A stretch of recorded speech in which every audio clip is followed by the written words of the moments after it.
Yo, what's going on guys, it's Cynical and welcome back to another episode of Sea Salt Snippets. Today for you guys I've got some spicy topics to talk about, so let's just dive straight into it. So very recently, TGJ PlayStation ended up interviewing Yoko Shimomura, who is the producer for most of the music found in Kingdom Hearts. Now, they talked about most things to do with the Kingdom Hearts World Tour that is happening throughout this year, as well as Kingdom Hearts 2.8. Now, thanks to this interview, Yoko Shimomura talked about the fact that there's actually going to be some sort of special movie that is going to be present at the Kingdom Hearts World Tour concerts.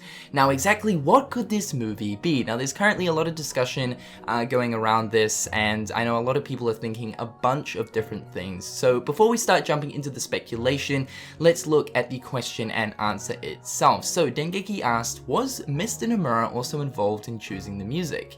Yoko said, I choose the music and created a set list, which Mr. Tetsu checked for me. Tetsu meaning Tetsuya. And then I'd listen to his requests and give my own opinions. That's the general flow of how we decided things. Since Mr. Tetsu and I both chose music with the same line of thinking that we wanted to make our fans happy, I'm confident in the set list I have for you all. By the way, Mr. Tetsu had said he wanted the wind orchestra and the orchestra concert to have a 2-in-1 configuration. Mr. Tetsu is also the supervisor of the movie that is going to play in the hall, so please look forward to that. So that is it right there. Yoko has said that apparently there's going to be some sort of a movie that is going to play in the hall during the concerts. Now, it makes me think, what exactly could this movie be, and why exactly is Tetsuya Nomura a supervisor for the movie itself? Now, at first I was kind of thinking, okay, perhaps this movie is basically just a compilation of different cutscenes throughout the Kingdom Hearts series. So say we got a bunch of different cutscenes from Chain of Memories, Kingdom Hearts 1, 358 over 2 days.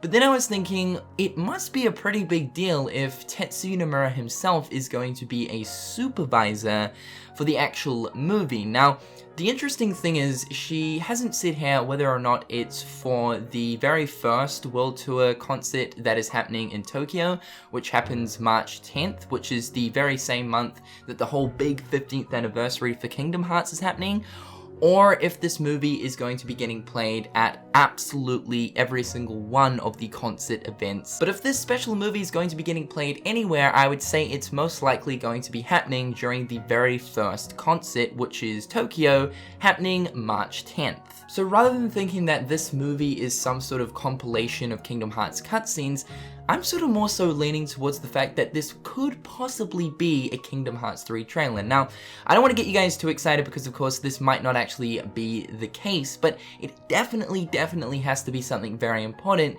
for Tetsuya Nomura to be actually, you know, like the supervisor behind the actual movie itself. And of course we know that Kingdom Hearts 3 is a pretty big deal for Square Enix. Now if we think about it, it's also been a very long time since we last saw a Kingdom Hearts 3 trailer, back in 2015 obviously, so I think that displaying a brand new Kingdom Hearts 3 trailer at an event like this would really be something quite special, considering something like this has never happened in the past before. And not only that, but the very first concert is happening in March, which is when all of the 15th anniversary stuff is happening for Kingdom Hearts as well. So of course, what better way to commemorate the 15th anniversary of Kingdom Hearts than to of course reveal a brand new Kingdom Hearts 3 trailer. And also, keep in mind, Tetsuya Nomura mentioned last year that there is going to be more Kingdom Hearts 3 news and information happening in winter.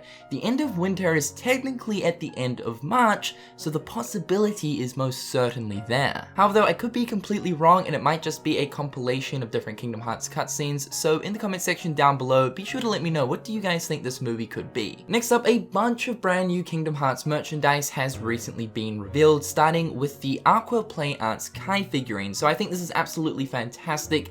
I'm pretty into my Play Arts Kai figurines, and I'll most certainly be picking this one up right here because it looks pretty goddamn good. Aqua's just looking nice. I've been waiting a long time for one of the Birth by Sleep characters to get turned into a Play Arts Kai figurine. Of course, you know, we've got a bunch of Soras and a bunch of Rikus, so it's high time that we get at least Aqua, Ventus, or Terra. So it's really good to see Aqua right here. This is actually 40.2 Birth by Sleep, but what is interesting is because this is a figurine for 0.2 Birth by Sleep, you would think that Aqua would be equipped with the Master Keeper, which is Ericus's Keyblade, the very Keyblade that of course Aqua uses in 0.2, but instead she's actually equipped with her very own Keyblade, being that of the Rainfell, so that's pretty interesting. The release date for this Playarts Kai figure is July 2017. And secondly, Square Enix are now selling Kingdom Hearts Unchained Key medals in real life, and they're also pretty expensive, just like how the medals are in Unchained Key, so there's no difference when it comes to the price.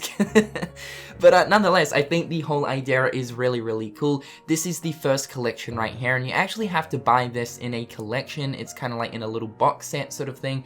I don't believe you can buy these medals by themselves, so that kind of does suck because the price of the collection itself is, it's like a little bit pricey. It's about $51 US, which is, you know, quite expensive for only a few medals. And lastly, for the merchandise, Square Enix are bringing out a Kingdom Hearts 3 Sora that is known as a Bring Arts rather than a Play Arts Kai. So the difference being is that apparently Bring Arts is only 6 inches tall, which in a way means that it's a miniature version of the Kingdom Hearts 3 Sora Play Arts Kai figure, priced at $70 USD, and will be releasing in August of this year. So that's pretty cool. They're now giving us this new line, which essentially gives us a smaller figurine. It's still similar to that of the Playarts Kai figurine, except it's smaller and priced at a little bit cheaper, actually significantly cheaper. The Playarts Kai figurines are usually about 150 USD, which honestly is pretty damn pricey. So of course, this new price tag that we have for the Bring Arts is quite a lot cheaper than that of the Playarts Kai figurines. So for people that don't really want to pay like hundreds of dollars just to get their hands on a figurine, they can now buy a smaller version, which is essentially the same thing. And lastly, we have a little bit of Final Fantasy news and information to talk about as well. It's actually been a little while since we last talked about FFXV, so let's talk about this. So the PlayStation 4 Pro patch is finally coming. Now, this was actually originally planned for December of 2016 to, of course, make Final Fantasy 15 run at 1080p 60 frames per second on a PS4 Pro, but of course, that never ended up happening.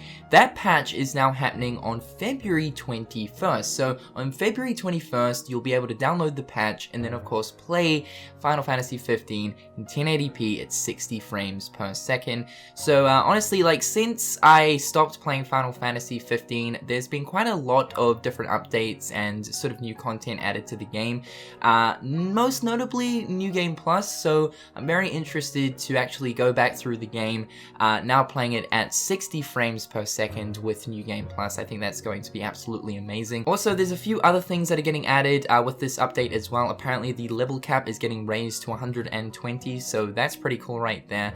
The picture limit is raised from 150 to 200, and apparently now you can use the music player while riding a chocobo, so good stuff. But honestly, I think the most exciting thing about this is the PlayStation Pro support for the game itself. I've been waiting a very long time for this because it was originally scheduled for December, and then we never really heard anything about it for such a long time, so it's now coming on February 21st. Now guys, hopefully you've enjoyed today's news and information. Let me know in the comment section down below what you guys enjoyed most out of today's video, and until next time guys, I'll catch you later. Peace.